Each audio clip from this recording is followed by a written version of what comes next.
So, what's up sa inyo mga ate at kuya? Ako nga pala si Kuya Len at nagbabalik tayo dito sa Rise Crossover. So, kung mapapansin nyo, medyo late na ako makakapag-upload. Talagang medyo wala akong gana today and sa mga susunod na araw mag-arise, no? Mga ate at kuya, medyo dumadating na ako sa point ng naboboard na ako sa Rise kasi napansin nyo naman, puro na lang grind yung ginagawa natin and hindi ako makapag-AFK or something na pwede grind ng AFK. Wala na, hindi katulad nung may winter update nung nilabas. So, yun lang yung pinaka-time na nakapag-grind ako ng AFK. Tang may ginagawang iba ngayon kasi puro active grind, no? So, kailangan nyo i-grind yung shadow, kailangan nyo i-grind yung ranks, kailangan nyo i-grind yung tiers. So, medyo na-burnout na ako sa part na yon and araw-araw kasi ako nag-upload, napansin nyo naman. Kaya, medyo napapagod din ako sa part na yon. Kaya, baka makita nyo ako maglaro ng ibang laro. And parating na rin kasi yung Anime Rising. So, baka maglaro ko noon. Tapos, itatry ko na rin yung Grow a Garden. Gusto ko naman ng peaceful na laro. Kaya ko naman yung puro grind. Kasi yung Grow a Garden nagana kahit offline. So, itatry ko yun mga ate kuya. Pero ngayong araw mga ate kuya, sa bidyong to, ang tuturo ko sa inyo is paano magpa-martial ng shadows or martial tier ng mabilisan. Kasi kung di nyo po alam, full martial na po ako. Kaya matuturo ko sa inyo kung paano po mabilis magpa-martial sa iba't ibang island dito sa World 2 or sa World 1, okay? So, bago natin umpisahan tong video to, mga atit kuya, umpisahan muna natin sa mga nagpapa-wash out.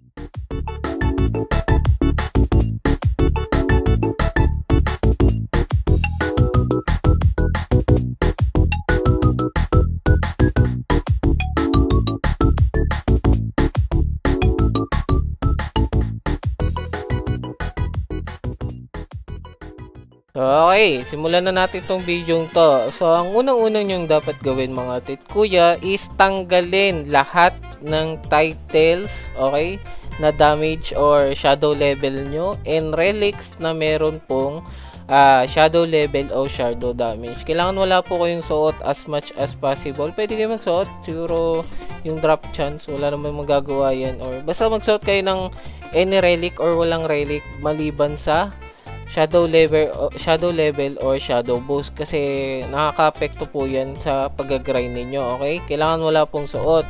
Pagdating naman po sa weapon, depende po natin yan sa situation, okay? Mamaya i-explain ko sa inyo. So, pagtapos nyo tanggalin ang titles and relics mga titkuya, magkakaroon po tayo ng adjustment sa stats. Okay? If needed lang naman. If hindi naman kailangan, huwag nyo nang baguhin. Pero mas maganda po kasi mataas yung shadow reach nyo sa part na to, okay? Kaysa sa shadow power, I recommend mag 100 kayo if kaya or 90 pwede na. Kasi may mga spot na ituturo ko sa inyo na magandang mataas po ang shadow reach, okay? Kasi mas madami po yung mobs na nag-i-spawn doon.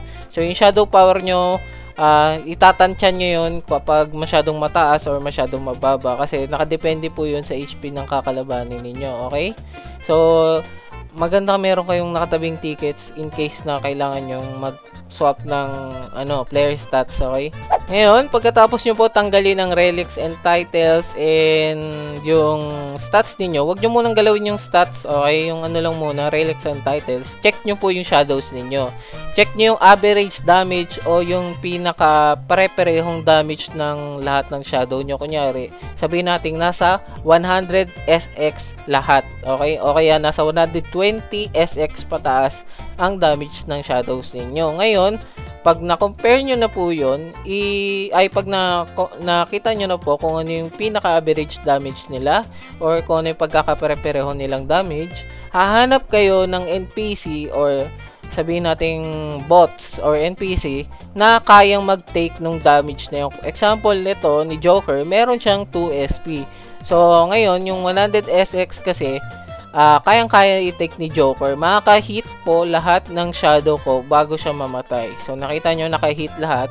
Ibig sabihin nun, lahat is makakakuha ng kill counter or ng kill counter para po sa shadow stats or sa tier count, sa tier nyo. So, maganda kasi, nakaka-hit lahat ng shadow nyo sa per NPC na kalaban ninyo para lahat po sila nakakuha ng tig-iisang kill counter. Yun yung kasi mahalaga doon. So, kailangan nyo i-compare talaga kung kaya ba ng shadow nyo. Okay lang kahit medyo matagal ng, sabihin natin, ng slight seconds, pero at least na gagrind nyo. Kasi i-EFK nyo lang yan eh. Okay, i-EFK nyo lang yan. Yun po kasi mahalaga doon.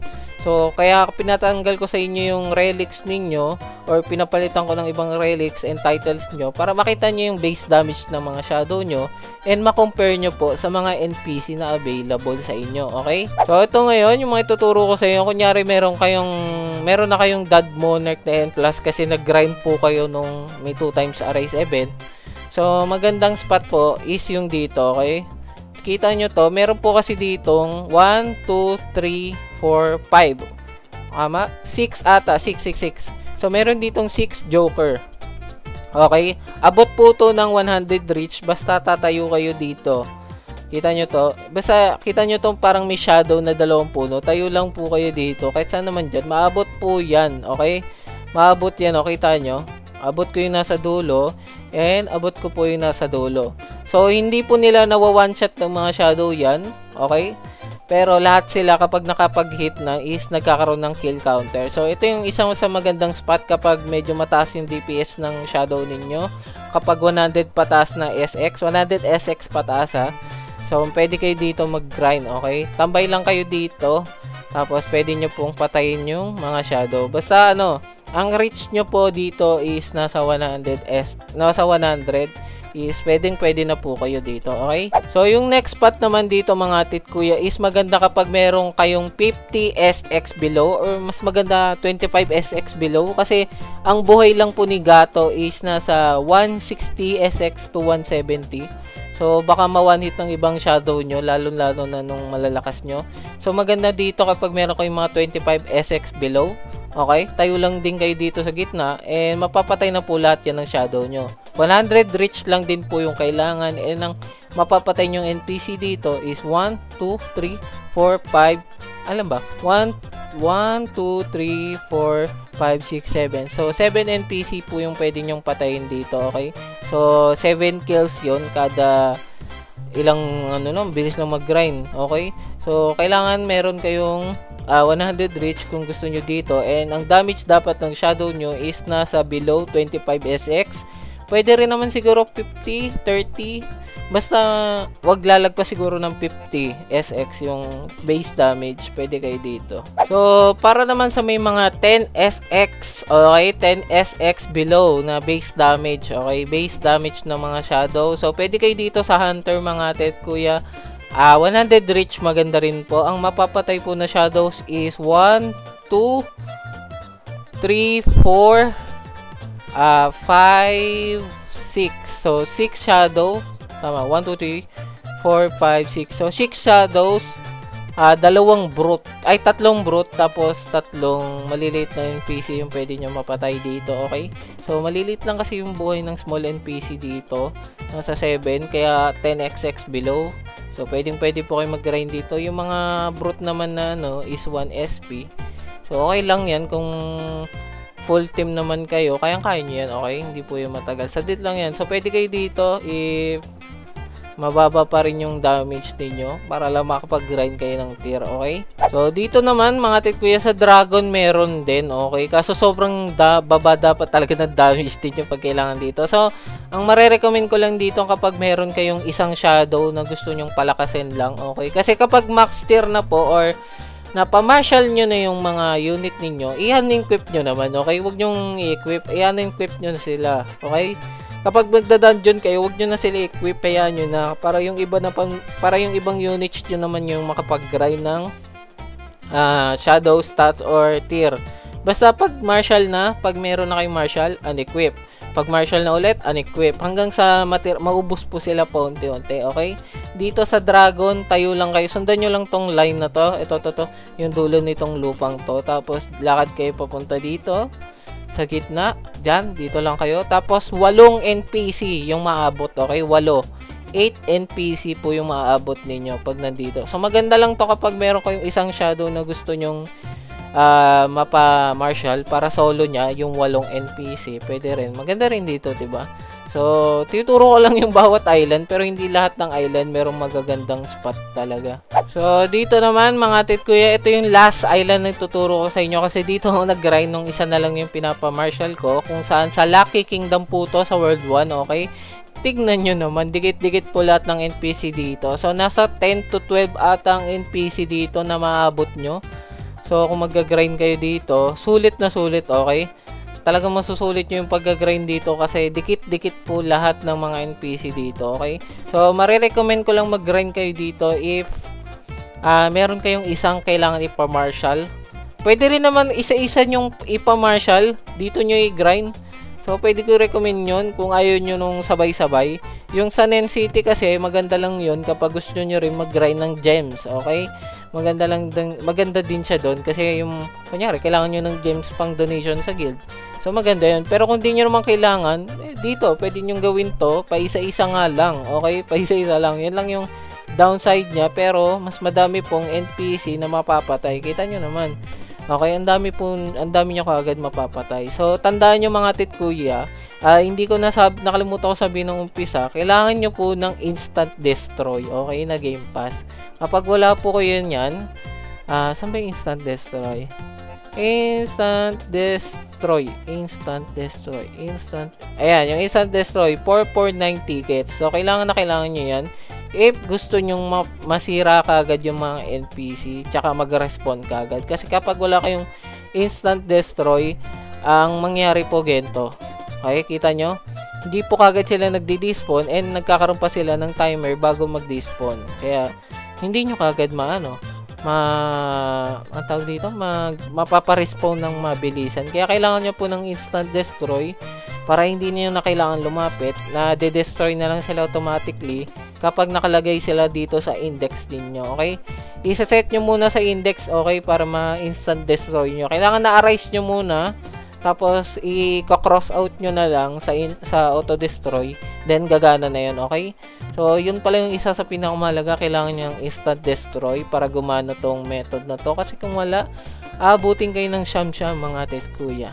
So, mga tit kuya, isasama ko lang, yun nga, sinabi ko rin kanina na yung sa weapons ninyo, kapag kasi, nakadepende to sa situation mga tit kuya. Lalo na kung meron kayong sharpness 8 and shadow affinity na 7, okay?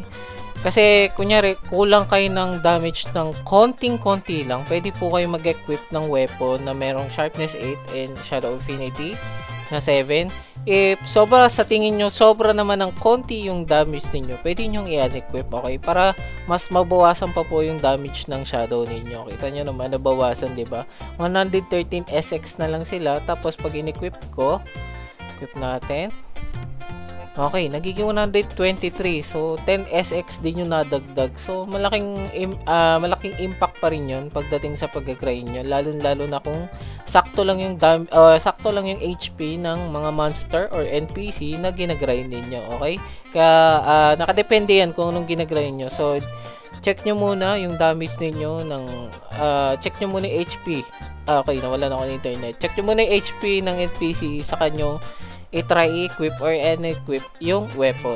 So, yun mga tit kuya, yun lang po ang matuturo ko sa inyo about dito sa pag-grind ng martial tier. Wala namang masyadong special talaga, nakadepende lang kung ano yung kailangan nyo i-grind, kung maramihan ba or isahan.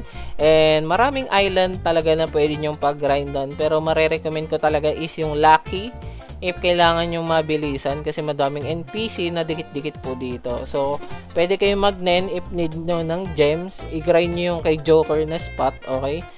Pwede din po yun. O kaya yung kay Gato para may gems pa rin kayo nakakuha. Kasi pag dito kayo nag-grind, malabong makakuha kayo ng mga gems kasi mababa yung bigay dito. Pero, mabilis yung martial tier. So, yun.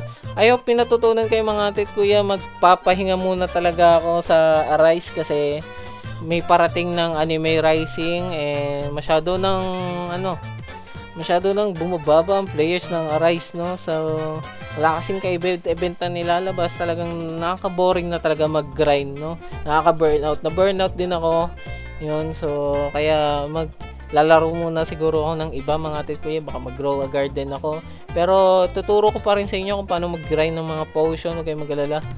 Dali lang naman to kung paano i-grind. Actually, simula nung bibigyan ko kayo ng clue, simula nung nilabas yung key dungeon, nagkakaroon na po ako ng infinite ticket pa ulit-ulit. Ayun, so yun. Nandun na yung pinaka-clue mga ate kuya. So, I hope nyo natutunan kayo mga ate kuya sa episode na to.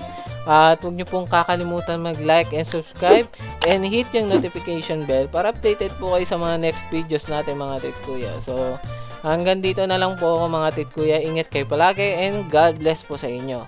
Paalam!